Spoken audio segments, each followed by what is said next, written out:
दोस्तों, ये UP TET 2015 का पेपर है। 15 की विज्ञप्ति थी, लेकिन ये 2 फरवरी 2016 को एग्ज़ाम हुआ था। तो इसको देखते हैं प्रश्न को। प्रश्न है, एक परिस्थिति में अर्जित ज्ञान का दूसरी परिस्थिति में उपयोग कहलाता है। क्या कहलाता है? सीखने की विधियाँ, सीखने में स्थानांतरण, सीखने में पठार, सीखने में रुचि। तो दोस्तों, इसका सही उत्तर जो होगा, जब एक परिस्थिति को दूसरे में हम स्थानांतरित करते हैं तो ये सीखने का स्थानांतरण हो जाएगा। क्योंकि जब कोई ज्ञान हम दूसरे में लेकर के जाते हैं तो उसको स्थानांतरण करते हैं। आगे दूसरा है, अनुभव द्वारा व्यवहार में परिवर्तन कहलाता है। स्मृति, सीखना, प्रेरणा, चिंतन। दोस्तों, इसका जो सही उत्तर होगा वो होगा सीखना। जब हम कुछ अनुभव के द्वारा अपने हम ज्ञान को प्राप्त करते हैं तो उसको सीखते हैं। जैसे कोई बच्चा दूसरे का करते हुए देखता है तो सीख लेता है। उसके अनुभव के द्वारा जो परिवर्तन होता है उसे ही हम सीखना कहते हैं। तो इसका विकल्प दूसरा सही है। आगे तीसरा का, सांख्यिकी में वह रेखा चित्र जिसमें आकृतियों को स्तंभों द्वारा प्रदर्शित किया जाता है कहलाता है स्तंभाकृति, आवृत्ति बहुभुज, संचयी आवृत्ति, रेखा चित्र। तो दोस्तों, सही जो उत्तर होगा स्तंभाकृति। स्तंभाकृति होगा आपका सही विकल्प। आगे चौथा देखते हैं, विकास की किस अवस्था में बुद्धि का अधिकतम विकास होता है? बाल्यावस्था, शैशवावस्था, किशोरावस्था, प्रौढ़ावस्था। तो दोस्तों, इसका सही उत्तर होगा किशोरावस्था। विकास की वह बुद्धि का अधिकतम विकास किशोरावस्था में ही होता है। तो आपका सटीक उत्तर क्या हो जाएगा? सटीक उत्तर हो जाएगा किशोरावस्था। आगे है, शिशु का अधिकांश व्यवहार आधारित होता है मूल प्रवृत्ति पर, नैतिकता पर, वास्तविकता पर, ध्यान पर। तो दोस्तों, इसका जो सही उत्तर हो जाएगा मूल प्रवृत्ति पर। जब बच्चा सीखता है तो क्या करता है? अपना ही पहले व्यवहार दोहराता है। जिसको आता है, जिसका पहले वो अपने अंदर जो गुण होता है उसी को प्रदर्शित करता है। तो होता है मूल प्रवृत्ति पर। इसका विकल्प होगा पहला। आगे है, अंतर्दृष्टि यानी सूझ द्वारा सीखने के सिद्धांत में कोहलर ने प्रयोग किया था। तो दोस्तों, 3, 4 ये चौथी पांचवी वीडियो होगी कोहलर का। मैं बताई थी कि कोहलर जो किया था वो बनमानुष पर किया था। उस बनमानुष का क्या नाम था? चिंपैंजी नाम था। तो याद रखना, चिंपैंजी बनमानुष। पावलोव कुत्ते पर किया था, स्किनर चूहे पर किया था, थॉर्नडाइक बिल्ली पर किया था। याद रखना है। आगे देखते हैं, यह आवश्यक नहीं है कि उच्च बुद्धि लब्धि वाले बच्चे सृजनशीलता में भी उच्च होंगे, या अध्ययन में भी उच्च होंगे, या विश्लेषण करने में भी उच्च होंगे, या अच्छे अंक प्राप्त करने में भी उच्च होंगे। तो दोस्तों, जो सही उत्तर होगा सृजनशीलता होगा। ये आवश्यक नहीं है कि उच्च बुद्धि लब्धि वाले बच्चे सृजनशीलता में भी उच्च होंगे। आपका विकल्प 7वां सही है। क्योंकि उच्च बुद्धि लब्धि वाले बच्चे सृजनशीलता में भी उच्च होंगे, इसका ये गारंटी नहीं है। सृजनशीलता का बुद्धि से गहरा संबंध है, किंतु यह आवश्यक नहीं है कि उच्च बुद्धि लब्धि वाले बच्चे सृजनशीलता में भी उच्च होंगे। आगे 8वां है, ध्यान को केंद्रित करने की आंतरिक दशा है अवधि, नवीनता, रुचि, आकार। तो दोस्तों, जो सही उत्तर होगा वो होगा रुचि। जब तक से हमारी रुचि नहीं होगी तब तक से हम क्या करेंगे? ध्यान को केंद्रित नहीं करेंगे। जैसे आप इस वीडियो को देखोगे और वीडियो को देखने में आपकी रुचि नहीं रही, भगा भगा के देखोगे, तो आपकी रुचि उसमें नहीं है। रुचि उसी को होगी जो क्रम से वीडियो को सारा क्वेश्चन देखेगा और अपने दिमाग में बैठाता जाएगा, तब वो यूपी टेट क्वालिफाइड करेगा। भगा भगा के जो वीडियो देखेगा उसका नहीं होगा। हाँ, एक बात ये है कि मैथ लगा रहे हो तो उसको रोक करके सवाल को अपनी कॉपी पर नोट कर लो और नोट करने के बाद उसको लगाओ, माने भगा के नहीं देखना है। तो इसका सही उत्तर क्या होगा? रुचि। आगे है, निम्न में से किस विधि का उपयोग स्मृति के मापने के लिए नहीं किया जाता है? प्रत्याह्वान विधि, तार्किक विधि, पहचान विधि, पुनः सीखना विधि। तो दोस्तों आपको यही सही उत्तर लगेगा, वो होगा तार्किक विधि। तार्किक विधि जो है हमारा, ये हमारा क्या है? तार्किक विधि जो है स्मृति मापने के लिए किया जाता है। बाकी जो अन्य है वो स्मृति मापन विधि नहीं है। आगे 10वां देखते हैं, प्रासंगिक अंतर्बोध परीक्षण यानी जिसको TAT कहते हैं। TAT का विकास किसके द्वारा हुआ? साइमंड के द्वारा या होल्ट जेमैन के द्वारा या मर्रे के द्वारा या बैलक के द्वारा? तो दोस्तों जो हुआ था वो हुआ था मर्रे के द्वारा। याद कर लेना, प्रासंगिक अंतर्बोध मर्रे द्वारा किया गया। आपको ये भूलेगा नहीं, मर्रे याद कर लेना, प्रासंगिक मर्रे। आगे देखते हैं, 11 है, मनोविज्ञान का शिक्षा के क्षेत्र में सबसे बड़ा योगदान है। क्या है? विषय केंद्रित शिक्षा, शिक्षक केंद्रित शिक्षा, क्रिया केंद्रित शिक्षा, बाल केंद्रित शिक्षा। तो दोस्तों जो इसका उत्तर होगा वो होगा बाल केंद्रित शिक्षा। मनोविज्ञान का शिक्षा के क्षेत्र में बाल मनोविज्ञान यानी बाल केंद्रित का बहुत बड़ा महत्व है। बच्चा जिस तरह से सीखना चाहेगा, अगर टीचर उसी तरीके से सिखाएगा तो बच्चा जल्दी सीख लेगा, इसलिए बाल केंद्रित सही है। आगे 12 देखते हैं, निम्नलिखित में से कौन सा वृद्धि और विकास के सिद्धांतों से संबंधित नहीं है? अब निगेटिव प्रश्न आता है तो आपके दिमाग में भी निगेटिव उत्तर होना चाहिए। पहला है निरंतरता का सिद्धांत, दूसरा है वर्गीकरण का सिद्धांत, तीसरा है समन्वय का सिद्धांत, चौथा है वैयक्तिकता का सिद्धांत। तो दोस्तों जो उत्तर होगा वो होगा वर्गीकरण का सिद्धांत। शिक्षा में वर्गीकरण नहीं किया जाता है, विभाजित नहीं किया जाता है। वृद्धि में विभाजित करेंगे तो वृद्धि अच्छे ढंग से विकास नहीं होगा, इसलिए निगेटिव का निगेटिव आंसर। आगे है, कक्षा शिक्षण में पाठ प्रस्तावना सोपान सीखने के किस नियम पर आधारित है? प्रभाव का नियम, सादृश्यता का नियम, तत्परता का नियम, साहचर्य का नियम। तो दोस्तों जो हो जाएगा आपका होगा तत्परता का नियम। तत्परता का जो नियम है वह कक्षा शिक्षण में पाठ प्रस्तावना सीखने यानी सोपान सीखने के तत्परता के नियम पर ही आधारित है, इसलिए हमारा उत्तर क्या हो जाएगा? तीसरा हो जाएगा। आगे है, संप्रत्यय निर्माण का प्रथम सोपान है सामान्यीकरण, विभेदीकरण, प्रत्यक्षीकरण, पृथक्करण। तो दोस्तों जो आपका सही उत्तर होगा वो होगा प्रत्यक्षीकरण। प्रत्यक्षीकरण दोस्तों होगा, संप्रत्यय निर्माण में प्रथम सोपान प्रत्यक्षीकरण होता है। संप्रत्यय निर्माण की प्रक्रिया बच्चों की आयु बढ़ने के साथ साथ बढ़ती जाती है। आगे होगा,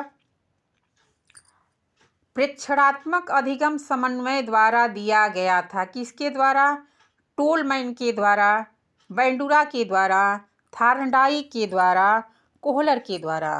तो दोस्तों आपका जो दिया गया था वो दिया था बैंडुरा ने। किसने दिया था? बैंडुरा ने दिया था। यही बताया था कि प्रेक्षणात्मक अधिगम संप्रत्यय जो है बालकों के व्यवहारों की व्याख्या प्रेक्षणात्मक अधिगम के आधार पर ही की जाती है, बैंडुरा ने कहा था।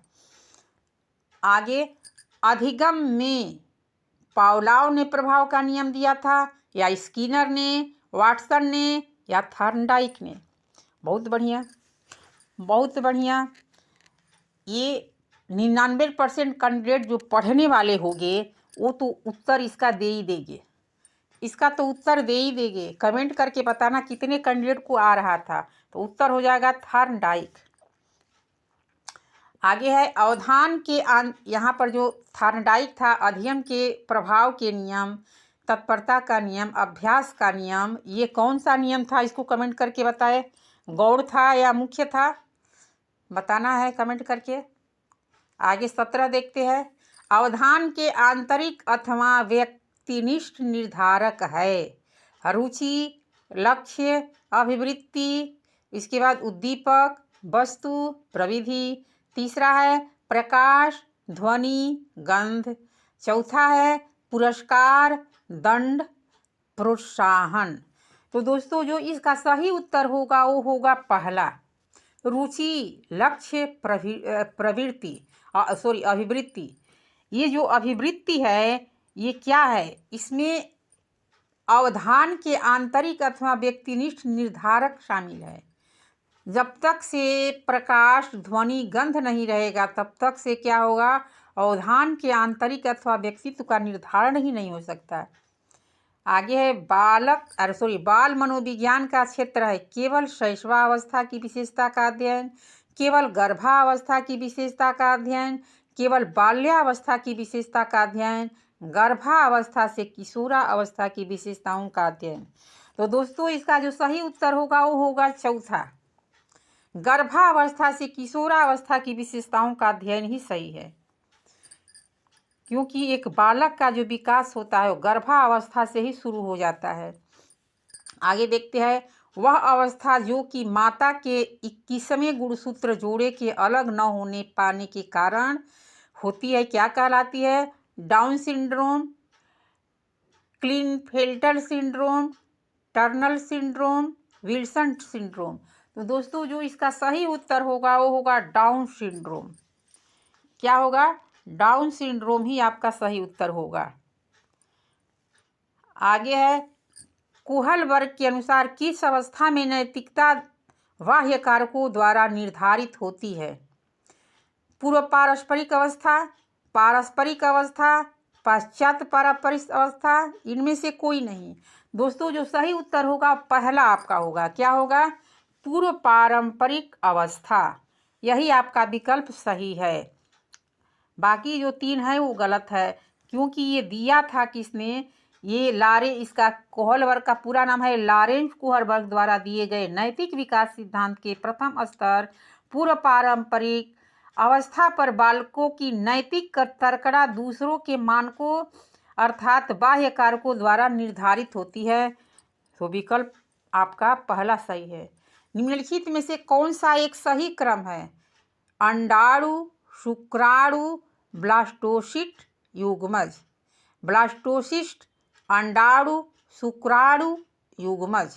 ब्लास्टोसिस्ट, युग्मज, अंडाणु, शुक्राणु।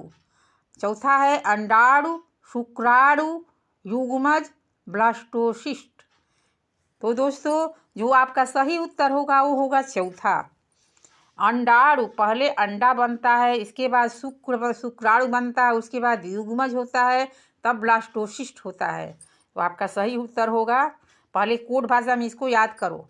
पहले जैसे हम कोई बम फेंकते हैं, आपको कोड भाषा में याद करने का तरीका बता रही हूँ। जब बम क्या करें, बम के लिए पहले हम गोल बनाते हैं, उसमें हम शुक्राणु या ब्लास्ट करने के लिए कुछ डालते हैं, इसके बाद उसका ढांचा तैयार करते हैं यानी युग्मज तैयार करते हैं, अब लेकर के उसको फोड़ते हैं यानी ब्लास्ट करते हैं। इस तरीके से आपको याद कर लेना है। आगे 22 है, अंतर्मुखी, बहिर्मुखी तथा उभयमुखी व्यक्तित्व का वर्गीकरण किसके द्वारा किया गया, क्रेचनर, यूंग, शेल्डन और स्प्रेंजर। तो दोस्तों जो सही उत्तर होगा वो होगा दूसरा होगा यूंग के द्वारा। कहीं यूंग भी लिखा रहता है, यूंग याद रख लेना है। उदाहरण, निरीक्षण, विश्लेषण, वर्गीकरण, नियमीकरण निम्नलिखित में से किस विधि के सोपान है, निगमन विधि, आगमन विधि, अंतर्दर्शन विधि, बहिर्दर्शन विधि। तो दोस्तों जो सही उत्तर होगा वो होगा आपका दूसरा, आगमन विधि होगा। आपका आगमन विधि ही सही है। उदाहरण, निरीक्षण, विश्लेषण, वर्गीकरण तथा नियमीकरण आगमन विधि के ही सोपान है। आगे देखते हैं। फ्रायड के अनुसार हमारे मूल्यों का अंतरीकरण किसमें होता है? यहाँ कट गया, यहाँ देखिए। फ्रायड के अनुसार हमारे मूल्यों का अंतरीकरण किसके द्वारा होता है? इदम, अहम, पराहम और परिस्थितियों। तो दोस्तों आपका सही उत्तर होगा तीसरा, पराहम। पराहम के द्वारा होगा दोस्तों, क्योंकि फ्रायड के अनुसार हमारे मूल्यों का अंतरीकरण पराहम में ही होता है। आगे 25वां देखिए, व्यवहारवादी। अब इसमें फ्रीमैन या न्यूमैन या वाटसन या होल्जिंगर ने कहा है, मुझे नवजात शिशु दे दो, मैं उसे डॉक्टर, वकील, चोर या जो चाहे सो बना दूं। तो ये भी उम्मीद करती हूँ कि ये 99% कैंडिडेट को आता ही होगा, इसलिए कि ये जो क्वेश्चन है वो कई बार आ गया है एग्जाम में बहुत बार आया हुआ है। तो आपका सही उत्तर वाटसन होगा। आगे, ध्यान आकर्षित होने में उद्दीपन की तीव्रता की प्रमुख भूमिका होती है या उद्दीपन की उपादेयता की भूमिका होती है या उद्दीपन की विश्वसनीयता की प्रमुख भूमिका होती है या उद्दीपन की सक्रियता की प्रमुख भूमिका होती है? तो दोस्तों जो सही उत्तर होगा वो होगा पहला होगा दोस्तों, उद्दीपन की तीव्रता। ध्यान आकर्षित करने में उद्दीपन की तीव्रता की प्रमुख भूमिका होती है। आगे 27 में डैश डैश, शिक्षण छात्र में रुचि उत्पन्न करने की कला है या सहानुभूति छात्र में रुचि उत्पन्न करने की कला है या समदृष्टि छात्र में रुचि उत्पन्न करने की कला है या प्रेरणा छात्र में रुचि उत्पन्न करने की कला है? तो दोस्तों जो सही उत्तर होगा चौथा होगा, प्रेरणा। प्रेरणा जो है वो छात्र में रुचि उत्पन्न करने की एक कला है। जब तक से बच्चे को हम प्रेरित नहीं किए, प्रेरणा नहीं देंगे, उसके अंदर रुचि नहीं आएगा। रुचि लाने के लिए हमें उसे प्रेरित करना होगा। आगे है फ्रायड के अनुसार क्या है? ग्रहण किए या सीखे हुए तथ्यों को धारण करने या पुनः स्मरण करने की असफलता को विस्मरण कहते हैं या विस्मरण का अर्थ है किसी समय प्रयत्न करने पर भी किसी पूर्व अनुभव का स्मरण करने या पहले की सीखी हुई किसी क्रिया को स्मरण करने की असफलता जो है। इसके बाद विस्मरण वह प्रवृत्ति है जिसके द्वारा दुखद अनुभव को स्मृति से अलग कर दिया जाता है, उपरोक्त में से कोई नहीं। दोस्तों आपका जो सही उत्तर होगा वो होगा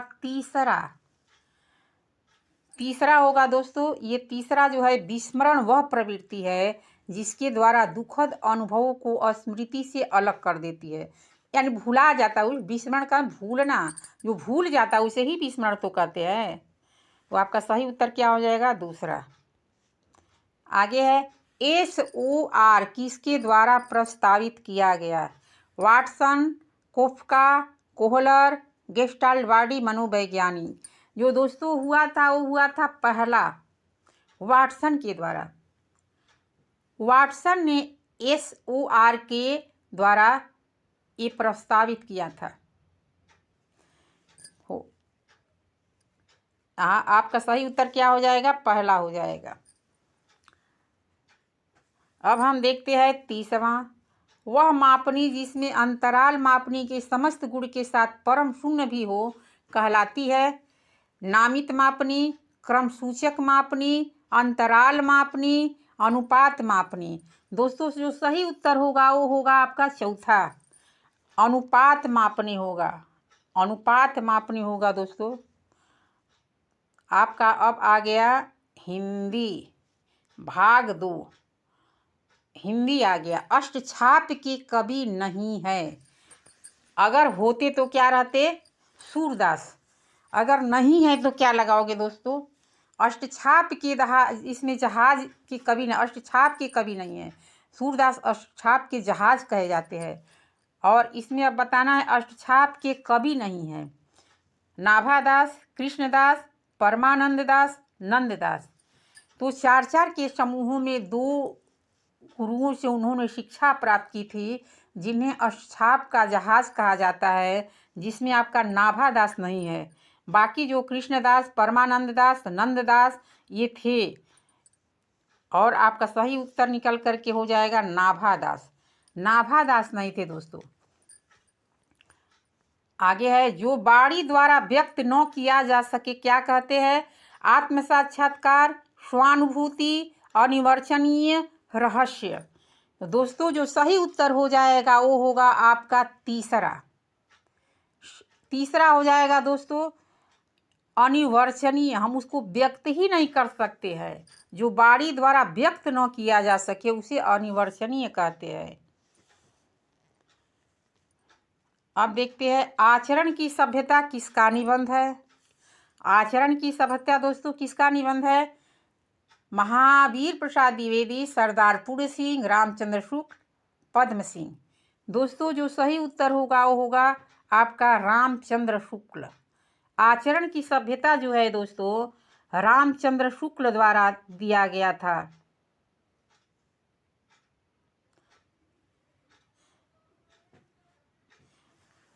नहीं दोस्तों, इसमें आपको मिस प्रिंट कर दिया है। ये रामचंद्र शुक्ल ही नहीं होगा, ये आपको गलत किताब में छाप दिया है दोस्तों। रामचंद्र शुक्ल ही, ये मुझे याद है, पूर्ण रूप से याद है, क्योंकि ये भी टेट में क्वालिफाइड हूँ। इसलिए आप जो करके देख लीजिएगा, इस सरदार पूर्ण सिंह होंगे, क्योंकि आपको कंफ्यूज कर रहा है। इसीलिए कहा जाता है कि गुरुबिन होई न ज्ञान, बिना गुरु का ज्ञान नहीं होगा। जब तक से कोई समझाएगा नहीं तब तक से बच्चा पढ़ने में ठीक नहीं हुआ। किताबी ज्ञान से ज्ञान नहीं होता है। अब देखिए किताब में गलत दिया है, रामचंद्र शुक्ल दिया है, जबकि हमें याद था कि आचरण की सभ्यता सरदार पूर्ण सिंह द्वारा है। अब आगे देखते हैं आपका सही उत्तर क्या हो जाएगा। याद रखना, आचरण की सभ्यता सरदार पूर्ण सिंह।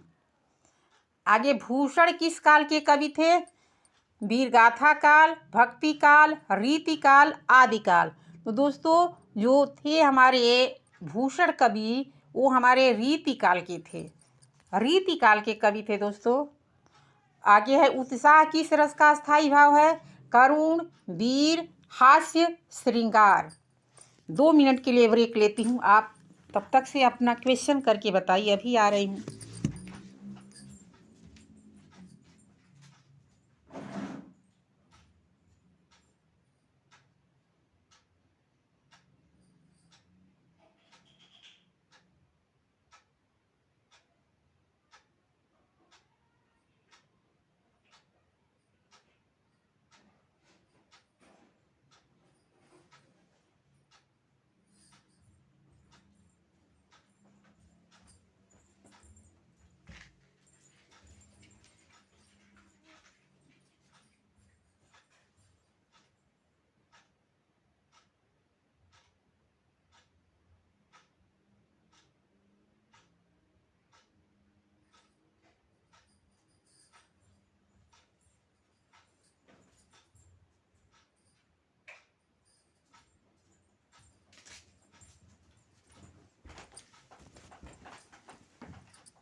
हाँ दोस्तों, रुकावट के लिए खेद है, क्योंकि मैं चली गई थी ज्योत जलाने। संध्या का टाइम हो गया था, ज्योत जलाने चली गई थी, इसलिए आपसे माफ़ी चाहूँगी। पूजा पाठ भी जरूरी होता है। तो उत्साह किस रस का स्थायी भाव है? करुण, वीर, हास्य, श्रृंगार। उत्साह आना, जब उत्साह आता है दोस्तों तो क्या हो जाता है?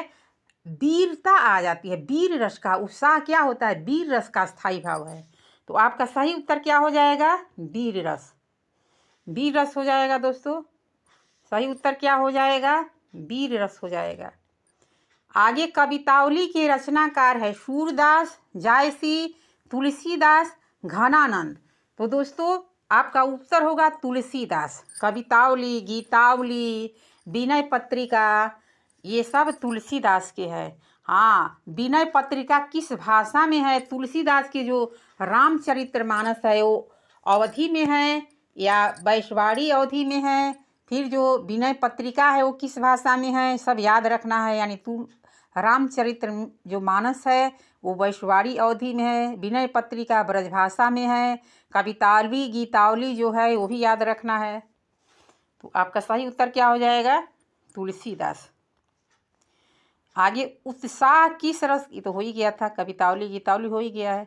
विनय पत्रिका आ ही गया। देखिए विनय पत्रिका की भाषा कौन सी है, अभी मैं बता रही थी तब तक से आ ही गया। विनय पत्रिका की भाषा बताइए। अब तो सभी लोग सही कर देंगे। विनय पत्रिका ब्रजभाषा में है। ट वर्ण में किस प्रकार के व्यंजन हैं?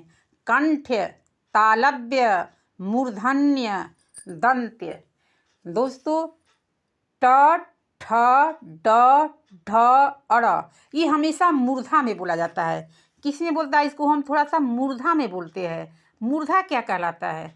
मूर्धन्य जो होता है वो जा करके हमारे ओठ थोड़ा सा मुड़ा हुआ रहता है, ऊपर की तरफ मुड़ करके देखिए थोड़ा सा मुड़ा रहता है, इसलिए इसको मूर्धन्य बोला जाता है। अंधेर नगरी के लेखक है प्रताप नारायण मिश्र, हरि कृष्ण प्रेमी, भारतेंदु हरिश्चंद्र, राम कुमार वर्मा।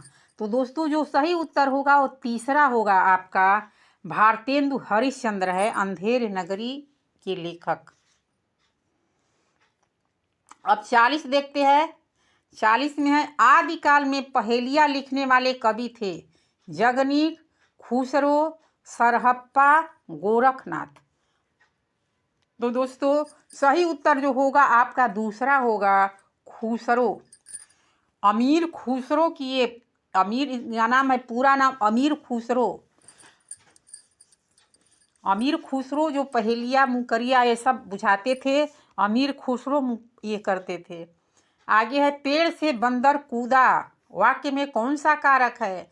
अपादान कारक, कर्म कारक, संप्रदाय कारक, करण कारक। दोस्तों ये कर्म कारक जो होता है ये आपका दूसरा नंबर पर होता है। कर्ता ने कर्म को, इसमें को लगा होगा। संप्रदाय जो होता है वो के लिए लगा होता है उसमें। और करण जो होता है इसमें भी से होता है और इसमें भी से होता है, यानी इसमें भी से रहेगा। सॉरी अब दिखा रहे हो, रुक जाओ। इसमें भी से रहेगा और इसमें भी से रहेगा। अब कंफ्यूजन में आप हो जाओगे कि अपादान में भी से है, करण में भी से है, अब हम कहाँ लगाए?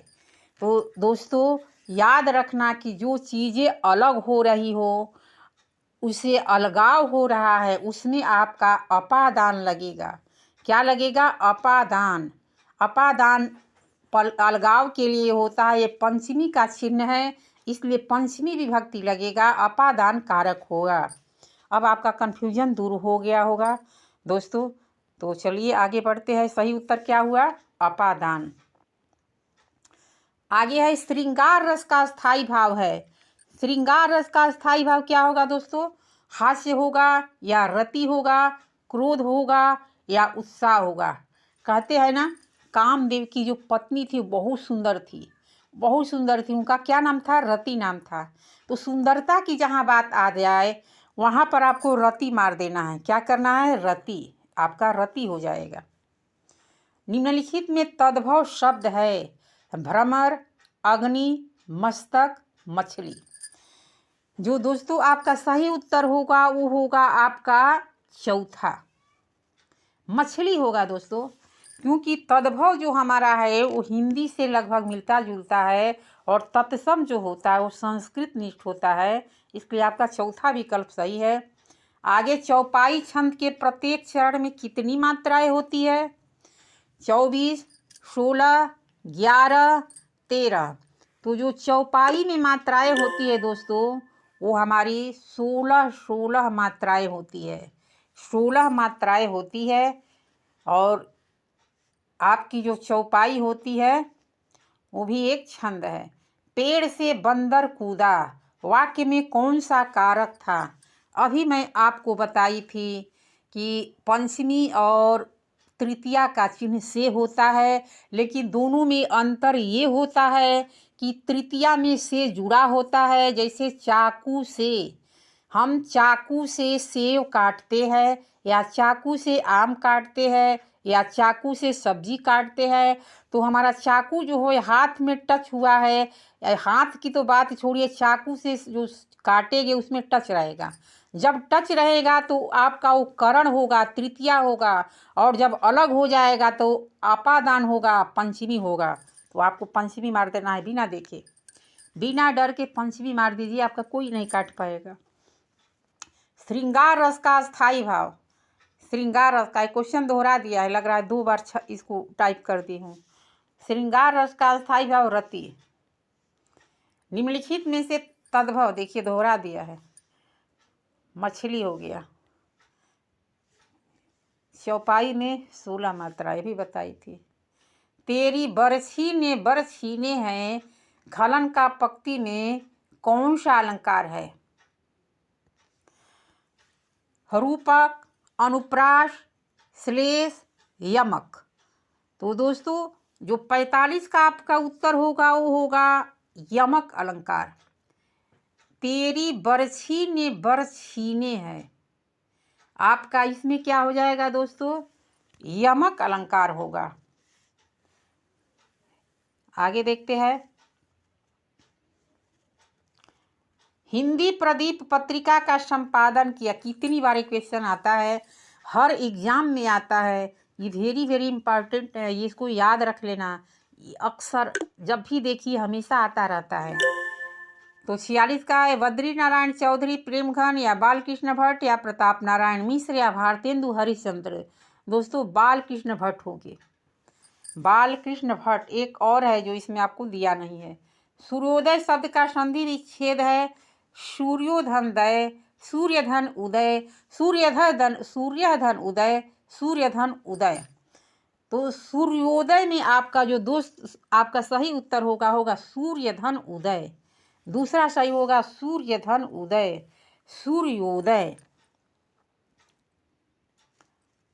अब बताइए यथाशक्ति में समास अव्ययी भाव है या तत्पुरुष है, द्विगु है या कर्मधारय है? दोस्तों जो सही उत्तर होगा वो होगा अव्ययी भाव, अव्ययी भाव, यथाशक्ति, शक्ति के अनुसार। अब आगे देखते हैं 48 के बाद 49, इनमें कौन सा शब्द तद्भव है? मधुप, भ्रमर, मधुकर, भंवरा। तो दोस्तों आपका चौथा जो सही है भंवरा, भंवरा जो है वो तद्भव है। बाकी मधुप और भ्रमर और मधुकर जो है ये आपका तद्भव नहीं है। आगे है मुदरी का तत्सम रूप। देखिए तत्सम संस्कृत निष्ठ आ गया, तत्सम बताना है। मुदरी का मुद्री होगा या मुद्री होगा या मुदरिका होगा या मुद्रिका होगा। तो दोस्तों मुद्रिका जो शुद्ध लिखा है वो चौथा में लिखा है, इसलिए मुद्रिका आपका चौथा वाला विकल्प सही होगा।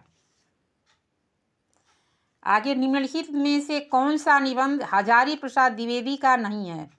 हजारी प्रसाद द्विवेदी का कौन सा नहीं? अशोक के फूल, कूटज और विचार प्रवाह। आपको सही बताना है उत्तर की कौन सा नहीं है।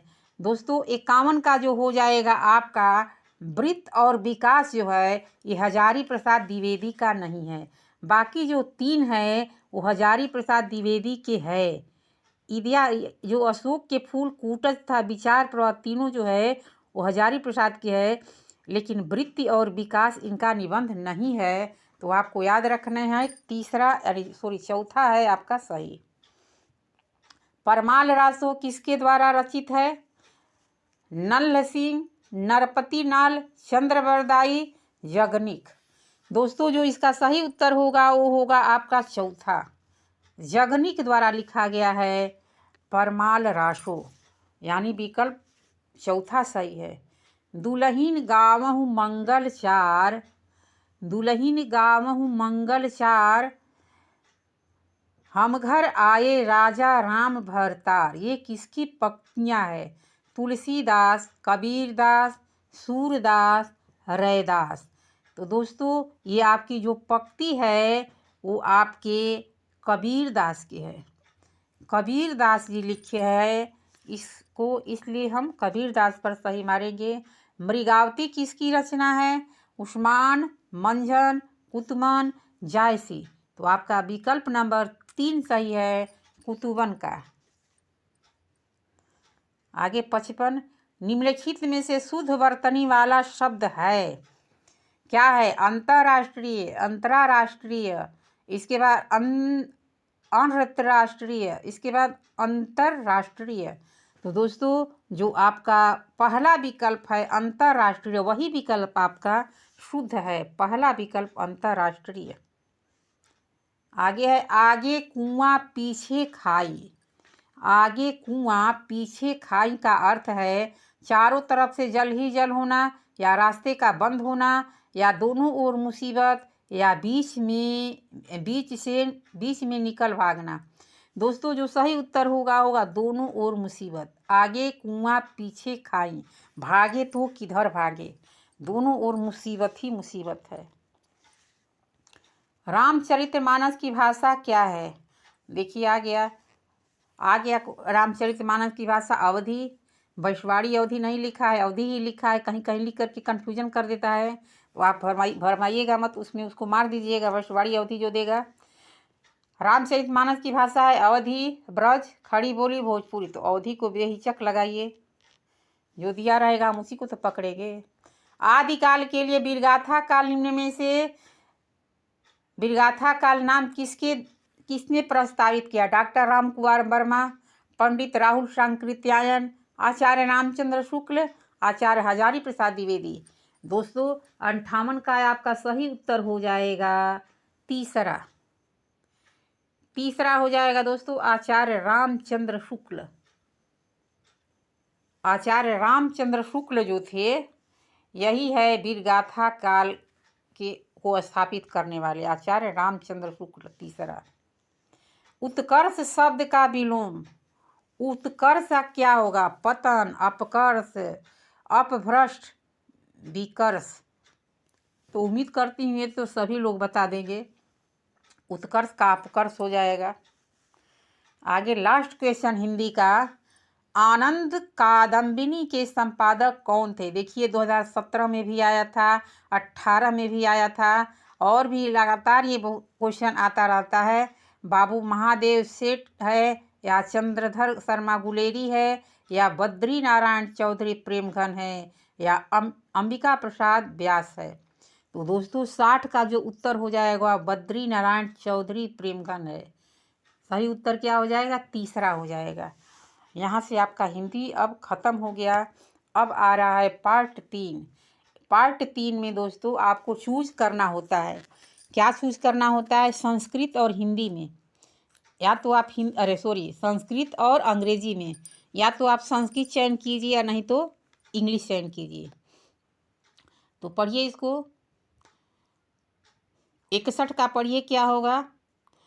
मेरे पास बहुत ज़्यादा टाइम नहीं है क्योंकि पूजा का टाइम हो रहा है, इसलिए ज़्यादा नहीं पढ़ रही हूँ और आपको सही सही उत्तर बता दे रही हूँ। इसका उत्तर क्या हुआ आप विधिवत इसको पढ़ लीजिएगा। तो 61 का उत्तर हो जाएगा दोस्तों दूसरा। 62 का क्या हो जाएगा दोस्तों? अच्छा, जिन कैंडिडेट को इंग्लिश नहीं आता, संस्कृत आता है, उनके लिए संस्कृत का मैं वीडियो बनाऊंगी। उसमें केवल संस्कृत रहेगा। 2, 4, 5 वीडियो पढ़ने के बाद आपके संस्कृत का सारा क्वेश्चन कंप्लीट हो जाएगा। 30 का 30।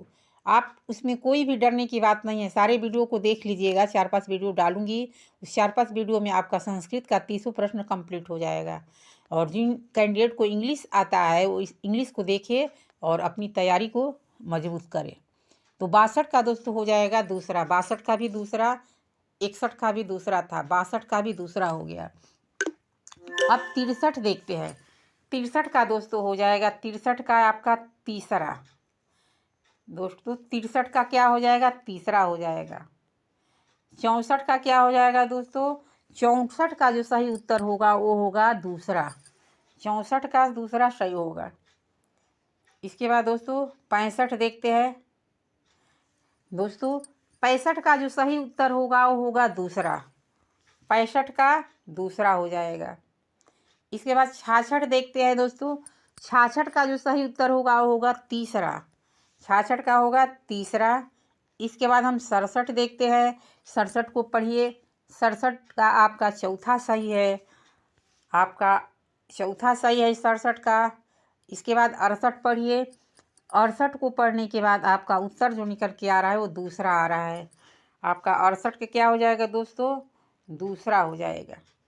इसके बाद 69, 69 का दोस्तों क्या हो जाएगा? 69 का तीसरा हो जाएगा। 69 का तीसरा हो जाएगा। इसके बाद हम 70 देखते हैं। 70 का क्या हो जाएगा दोस्तों? 70 का देखते हैं। 70 का आपका हो जाएगा दूसरा। 70 का दूसरा। इसको पढ़ेंगे क्या दोस्तों? इसको सेंचुरी पढ़ेंगे। जिन कैंडिडेट को सेंचुरी कहते हो वो गलत पढ़े, सेंचुरी पढ़ा जाएगा, सेंचुरी। आगे देखते हैं 71। 71 का दोस्तों हो जाएगा पहला। इसके बाद 72 देखते हैं दोस्तों। 72 का आपका हो जाएगा दूसरा। अब सब ग्रामर आ रहा है। ये जो पोर्शन देख रहे हैं ना, सब ये ग्रामर है। 72 के बाद 73 का भी आपका दूसरा ही सही है। 73 का भी दूसरा ही सही है। अच्छा, एक बात जानते हैं आप, जो गोला आप संस्कृत में जिस विकल्प पर रंगते हैं वही गोला इंग्लिश का, उसमें वही गोला संस्कृत वाले में भी होगा। जैसे 71 का हम तीसरा मारते हैं तो इंग्लिश वाले में यदि 71 संस्कृत वाले में 71 आएगा तो उसमें भी आपका तीसरा ही सही होगा। अगर हम 72 का दूसरा करते हैं तो संस्कृत वाले में भी 72 का दूसरा ही होगा।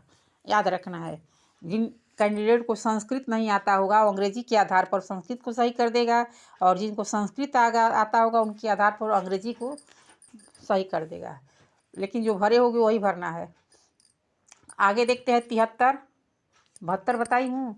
72 का कौन सा बताई थी? 72 का दूसरा। 72 का आपका दूसरा सही है। अब 73 बताइए। 73 का भी आपका दूसरा ही सही है। 73 का भी दूसरा ही सही है। अब 74 देखते हैं।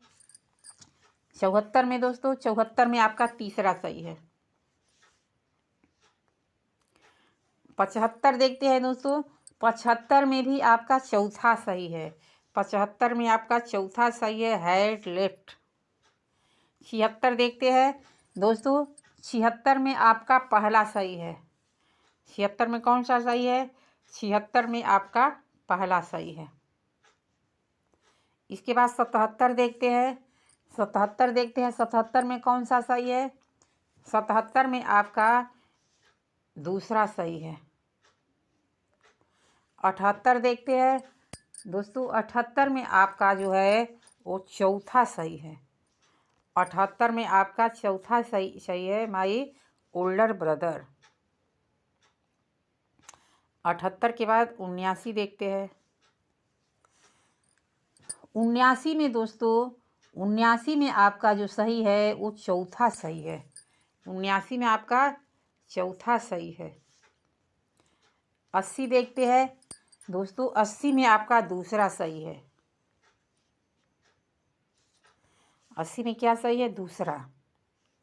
81 देखते हैं। 81 में आपका सही हो जाएगा तीसरा,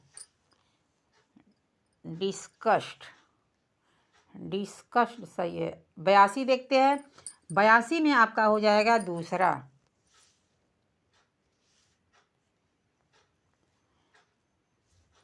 83 देखते हैं। 83 में आपका सही हो जाएगा दोस्तों। 83 में आपका पहला ही सही है। 83 में पहला सही है। इसके बाद 84 देखते हैं। 84 में दोस्तों, 84 में भी पहला ही सही है। 84 में पहला ही सही है। They invited Jaya and I. They invited Jaya and I. वे हमें और जया को इनवाइट किया, निमंत्रित किया। आगे 83 देखते हैं, 85 देखते हैं। Choose the alternative which best express the meaning of the phrase. तो आपका 85 में दोस्तों जो सही होगा, 85 में चौथा सही होगा। 85 में आपका चौथा सही होगा। इंग्लिश पढ़ने वाले रोक रोक के पढ़ लीजिएगा। इसके बाद 86 देखते हैं दोस्तों। 86 में आपका दोस्तों सही हो जाएगा दूसरा। 86 में दो भराएगा। इसके बाद 87 देखते हैं। 87 में आपका पहला सही होगा नियरली, नियरली सही है पहला। इसके बाद ये भी रिपीट हो गया है 87। 87 के बाद आपको 88 यहाँ मिलेगा, यहाँ है 88। 88 में आपका कौन सा सही है दोस्तों? आपका 88 में चौथा विकल्प सही है। 88 में आपका चौथा फॉर, FOR, फॉर भराएगा, फॉर। इसके बाद 88 के बाद 89 देखते हैं दोस्तों। 89 में आपका दूसरा सही है। 89 में दूसरा सही 8 भराएगा, 8। अरे गलत लगा दिया, यहाँ भराना है, ये दूसरा यहाँ है, ये भराएगा। 90 देखते हैं। 90 में दोस्तों हो जाएगा आपका चौथा, 90 में हो जाएगा चौथा। अब आपका जो 90 वो कंप्लीट हुआ इंग्लिश का। अब 91 से आपका भाग 4 शुरू हो जाएगा। जब भाग 4 शुरू होगा तो आ गया आपका मैथ, मैथ आ गया। 91 का आप कौन सा सही कर रहे हैं लगा करके बताएं। 91 का आपका x/10 सही है। 92 को लगाए, रोक रोक के लगा लेना। 92 का दोस्तों हो जाएगा तीसरा। 92 का क्या हो जाएगा? 45 अंश हो रहा है, 45 अंश। 93 देखते हैं दोस्तों। 93 का आपका तीसरा सही है, 400 मीटर स्क्वायर। 94 देखते हैं दोस्तों। 94 का आपका तीसरा सही है, इसका भी तीसरा सही है। दो संख्याओं का महत्तम समापवर्त 13 और उनका लघुत्तम समापवर्त 1989 है। यदि उनमें एक संख्या 117 है तो दूसरी संख्या क्या होगी? दोस्तों आपका सही उत्तर हो जाएगा तीसरा, 221। अब 96 देखते हैं। 96 में आपका कौन सा सही है? 37, 17, 27, 27.5 कह रहा है। आंकड़ों 25, 15, 23, 40, 27, 25 तथा 23 का परिसर बताए, 23, 42 का परिसर बताए। तो 96 में आपको बताना है दोस्तों, तो 96 का क्या सही हुआ। 96 को लगा करके आप देखिए तो क्या निकाला जाता है परिसर में। परिसर में मैं बताई थी, कल ही वीडियो में बताई थी कि एकदम ये भूलना नहीं है। जिन कैंडिडेट को जोड़ घटाना आता होगा वो आराम से कर लेगा दोस्तों। सबसे बड़ी संख्या में से सबसे छोटी संख्या को घटानी है। बड़ी संख्या माइनस छोटी संख्या, नोट कर लेना कॉपी पर। क्या है बड़ी संख्या? कट कैसे जा रहा है?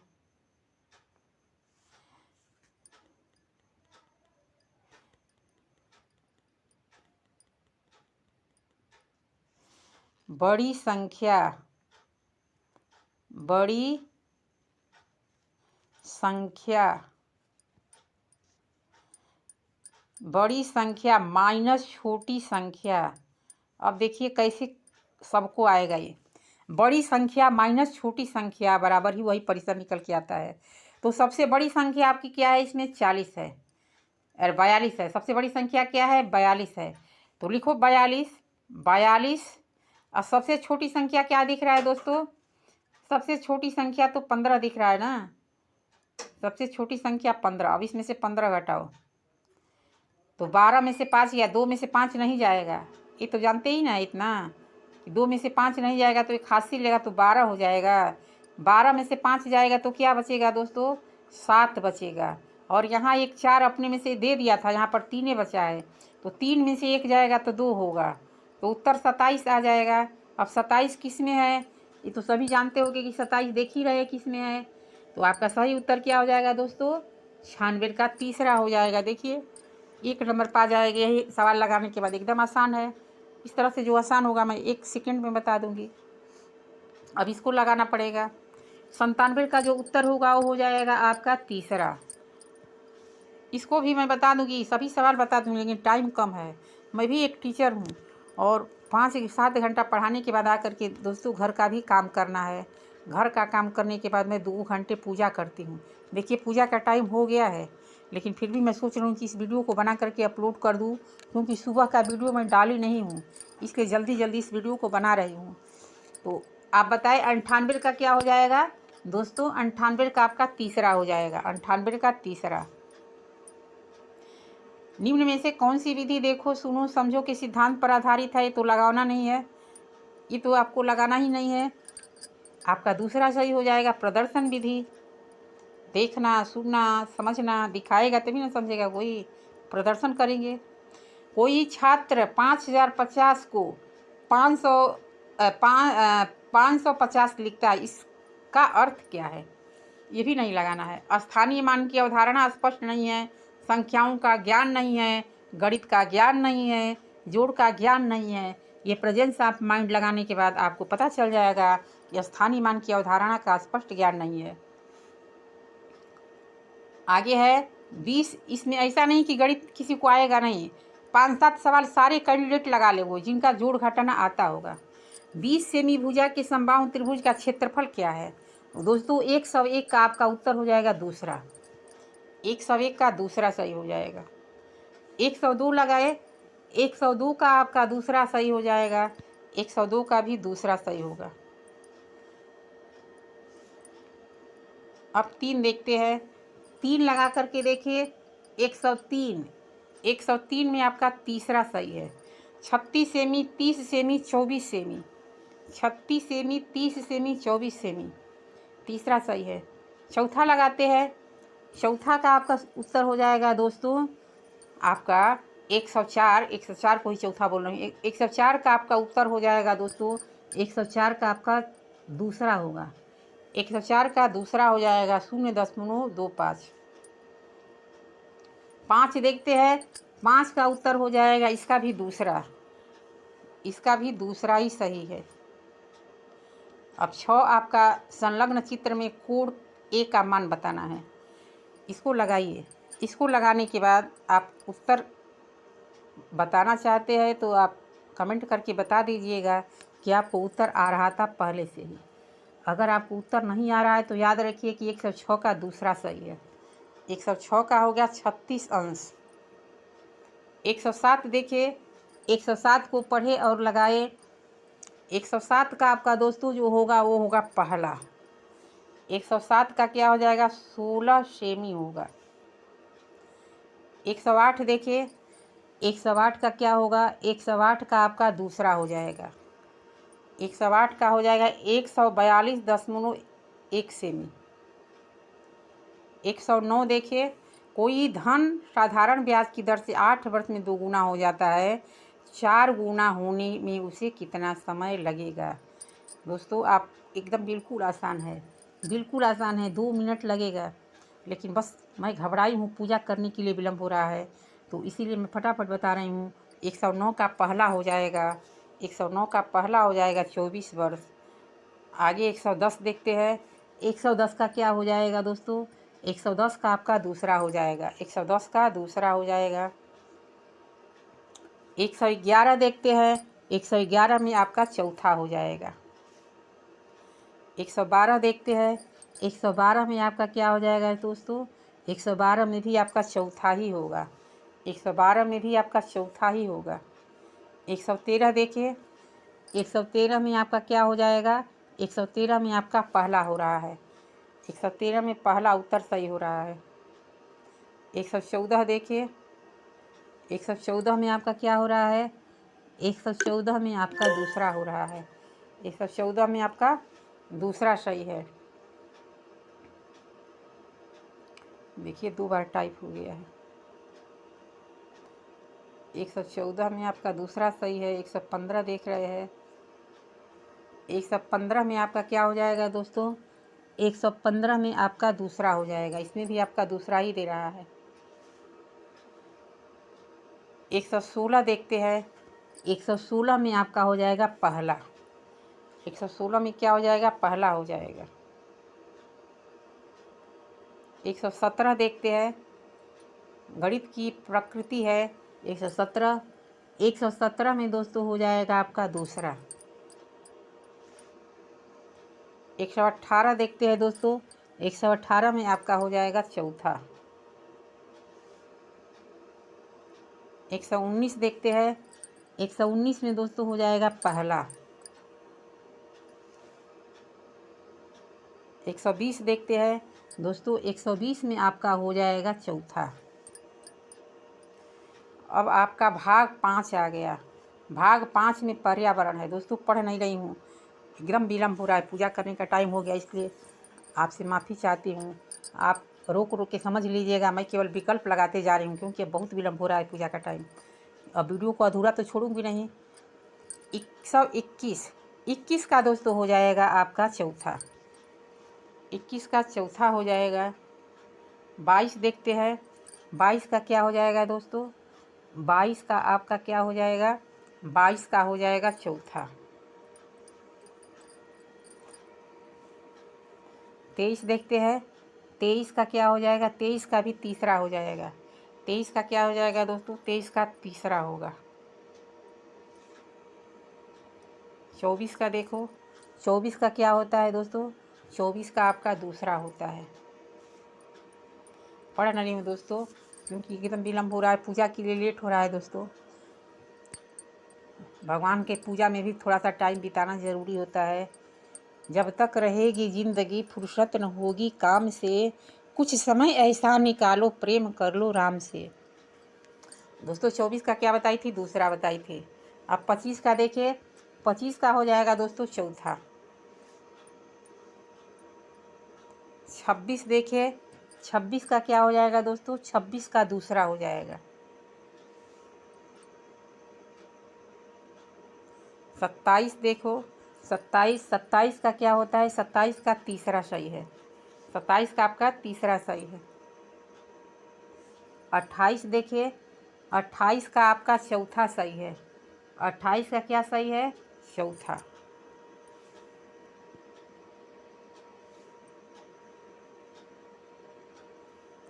29 देखिए। 29 का क्या सही है? 28 के बाद 29 का पहला सही है। 28 के बाद 29 का क्या सही है? पहला। और 28 का तो मैं बताई थी ना कि चौथा सही है। 28 का चौथा सही है। अब 30 देखते हैं। चिपको आंदोलन। 30 का दोस्तों हो जाएगा आपका दूसरा। चिपको आंदोलन के जो थे वो सुंदरलाल बहुगुणा, ये उत्तराखंड से है। ये पेड़ को पकड़ लिए थे, इसलिए पेड़ में चिपके थे, इन्हीं के नाम पर चिपको आंदोलन हुआ। ये पेड़ को काटने देना नहीं चाहते थे। ये उत्तराखंड से है, याद रखना।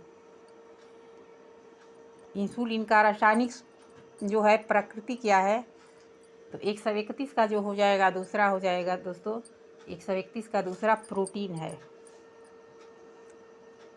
32 पौधों में अर्धसूत्री विभाजन होता है, किसे होता है? पढ़े इसको। 132 का दोस्तों हो जाएगा आपका चौथा, परागकोश में। 33 का दोस्तों, 33 का आपका तीसरा है, शाकाहारी। 34 देखते हैं। ज्वर नियंत्रण में आमतौर पर सबसे अधिक प्रयोग की जाने वाली औषधि। ज्वर यानी बुखार जो होता है, जब जिसको जर बोलते हैं, भोजपुरी में कहते हैं जर हो गया है, तो जर हो गया तो उसके लिए क्या होता है दोस्तों? कौन सी दवा लेते हैं? पैरासीटामोल। सभी लोग जाते हैं पैरासीटामोल लेते हैं।